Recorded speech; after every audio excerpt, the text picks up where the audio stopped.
Hello everyone! Welcome back to my channel. Ako nga pala si Lola Emma ng Going Green Dasma channel. Welcome sa aking third floor rooftop garden. Ayun, maingay mga dogs. Pasensya na kayo. At ang gusto kong i-share sa inyo ngayon kung paano ko pinoprotektaan sa bagyo ang aking mga halaman dito sa third floor rooftop garden ko. Ayun ang isi-share ko sa inyo ngayong umaga. Kaya ito, sana samahan ninyo ako hanggang sa matapos.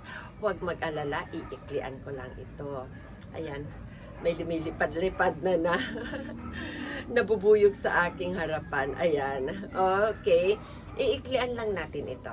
Huwag mag-alala kasi hindi ko na nakikita ang mukha ko dahil umitim na yung aking salamin. Kaya ituturo ko sa inyo at saka isi-share ko sa inyo kung bakit matibay ang aking mga halaman dito sa third floor rooftop garden ko kahit na nagdadaan ang mga ilang bagyo. At saka gusto ko din i-share sa inyo kung bakit sila hindi namamatay din pag summer. Ayan.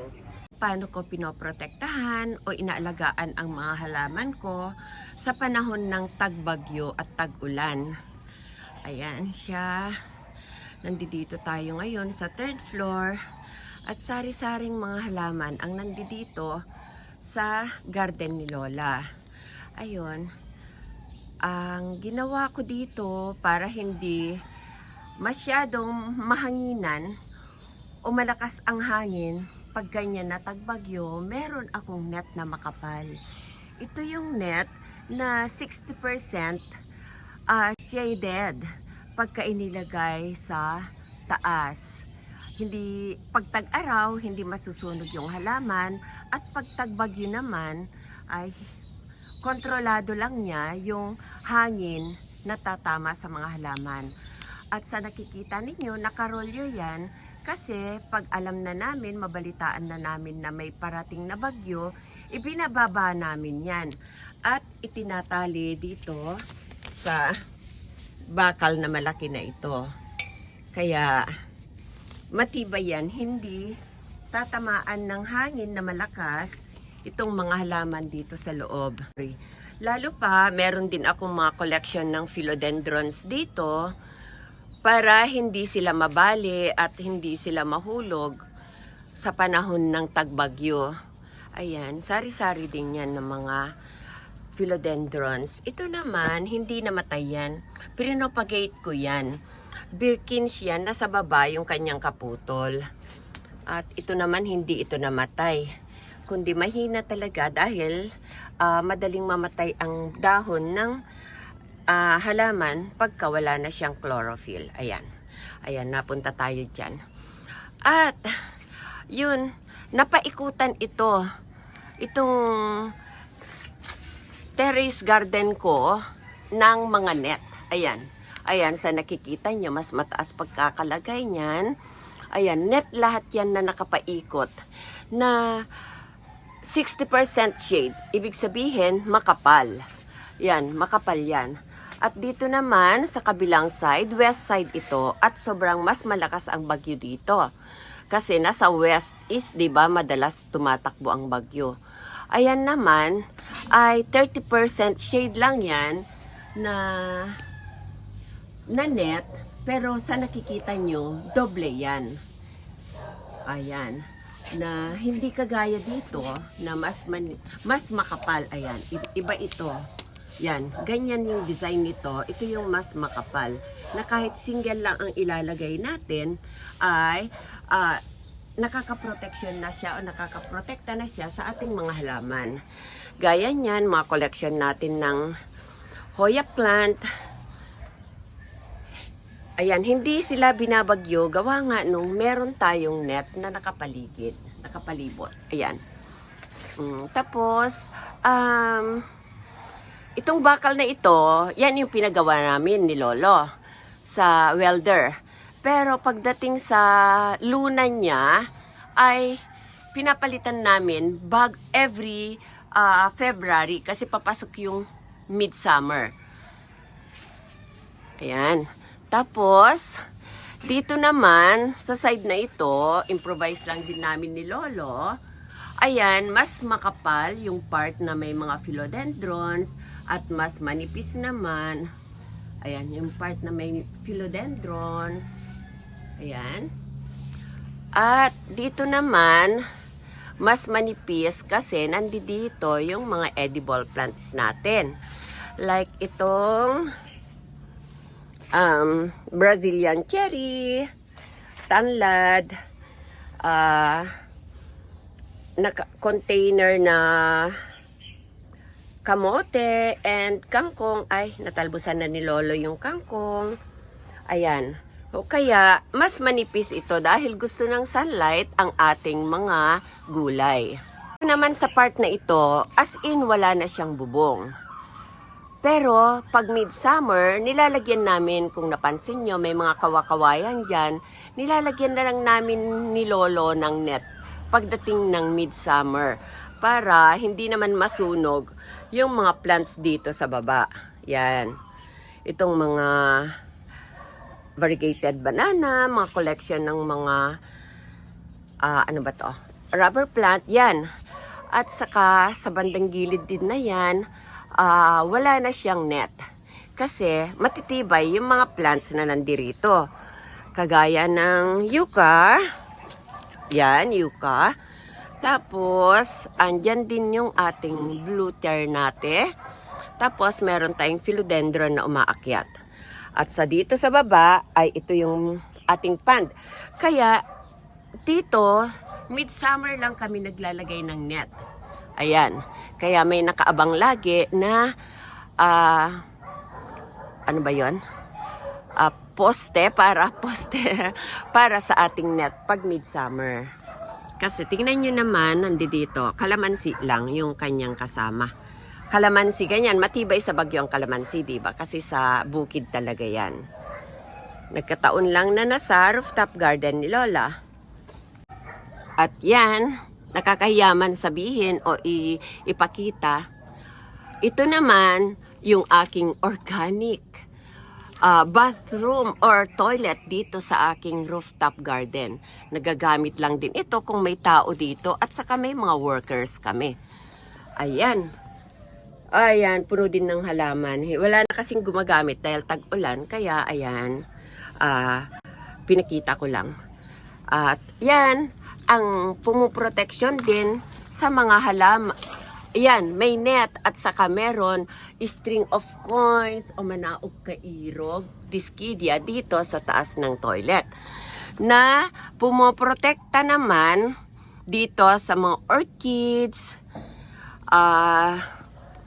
air plants, at sari-saring halaman dito. Ayan. Sorry, sira-sira na din yung ating kwan dahil tinangay na ng bagyo yung ating mga kawayan at kailangan na rin yan palitan. Pag may sapat na budget. Okay? At yan ang protection naman dito sa mga halaman ko dito sa may palikuran. Man dito, ayan, doble ang net dito sa tapat ng ating mga philodendrons at ating mga syngonium. Doble yung net nila para hindi sila masunog. Ito naman yung pinagawa namin, bakal yan kasi mataas na dahil sa ilalim niyan meron tayong mangga. Ito naman at meron din tayo dito living wall. Nandiyan ang mga philodendrons and monsteras natin. Kaya doble ang net sa part na yan. At dito, wala nang net kasi meron tayong golden coconut na hindi niya kailangan ng net. Gusto nito, full sunlight at kadalasan nga niya nasa bukid, diba? Pero, nandito kasi sa taas, kaya ayan lang siya. Ayan. So, ganyan ko, pinoprotektahan ang aking mga halaman laban sa ulan at saka sa araw. Sa side naman na ito, ayan, nakikita nyo, meron din net para hindi liparin itong ating mga nakalagay na halaman dyan. Lalo pa ito, napakadali itong maliparin. Ito. Yan. Nakatanim lang sila sa bato. Yan sila. Kaya, meron din doble na net dyan. At dito, wala din net itong tapat ng ating mabolo. Ayan. At ang ating mga puno, iniwasan din natin syempre sa mga net. Yan kasi puno ng ating kalachuchi. At hindi na kailangan lagyan ng net yung mga nasa ibaba. Kasi meron ng mga puno sa kanilang mga taas. Ayan. Ito naman yung mga pinang-i-indoor ko. Nilabas ko lang din sila para makapahinga sila sa loob ng bahay. Lalo na pag wala kami dito. At sa pagtag-araw naman, ito, meron tayong gate bulb dito at kusang bubuksan lang natin pag tag-araw. Meron din tayong switch sa baba at itong plant box na ito dito sa 3rd floor ay kusa nang magdidilig. Itong pipe na to ay every 6 inches ay meron yan butas sa ilalim. Ayan. Kaya kusa nang magdidilig yan pagdating ng tag-araw. Kaya itinataon namin na binubuksan yan pagdating ng wala masyadong gumagamit. Yung hindi noon time, alas 10 na ng tanghali, kailangan na namin buksan kasi tapos na yung rush hour para sa pagligo ng mga papasok sa school, papasok sa trabaho. Kasi mahina ang tubig na aakyat dito sa subdivision namin pag umagang-umaga at saka tanghali at saka lalo na pag weekend din. Kaya dapat pag Friday pa lang, busog na ang aming halaman dito sa 3rd floor. At isa pa, ang mga halaman na nandirito sa 3rd floor ay sila yung mga hindi matatakaw sa tubig. Kagaya ng yucca plant, kagaya ng puno ng kalachuchi na yan ay nasa 12 feet na yung taas or 5 meters na yung taas. Ayan. Kaya hindi sila matakaw sa tubig kasi pag summer, pagdating ng mga kalachuchi ay walang dahon yung mga yan, bulaklak lang nakikita natin. Makikita nyo sa vlog ko kay Lola Move at saka kay Going Green din. Tingin ko na i-vlog ko doon itong mga kalachuchi natin na puro lang bulaklak. So yan, kaya matibay din naman sa araw yung mga yan, kaya sila yung nandito sa 3rd floor na kung sakali man kulangin sila sa tubig, hindi naman sila mamamatay.